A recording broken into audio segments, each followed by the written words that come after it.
মহানগৰী বেলতলাত প্ৰতিবাদমুখৰ তৃণমূল কংগ্ৰেছ মূল্য বৃদ্ধিকে ধৰি কেইবাটাও সমস্যাৰ বিৰুদ্ধে ৰাজনৈতিক দলটোৰ নেতা কৰ্মীয়ে সাব্যস্ত কৰিছে প্ৰতিবাদ ৰূপায়ণ কৰিলে গণস্বাক্ষৰ অভিযান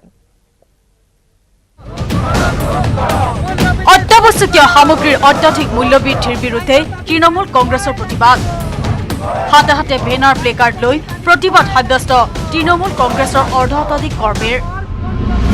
প্ৰতিবাদী জনতাৰ কণ্ঠৰোধ কৰিবলৈ প্ৰতিবাদকাৰীৰ হকাবাধা ৰাজপথৰ পৰা প্ৰতিবাদকাৰীক টানি আজুৰি বাহনত উঠালে আৰক্ষীয়ে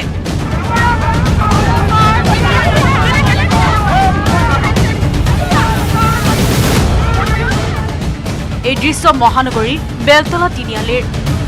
অত্যাৱশ্যকীয় সামগ্ৰীৰ মূল্য বৃদ্ধিৰ বিৰুদ্ধে জনসজাগতা সৃষ্টিৰ লক্ষ্যৰে বেলতলা বজাৰত গণস্বাক্ষৰ অভিযানেৰে প্ৰতীকী প্ৰতিবাদ সাব্যস্ত কৰিছিল দলটোৱে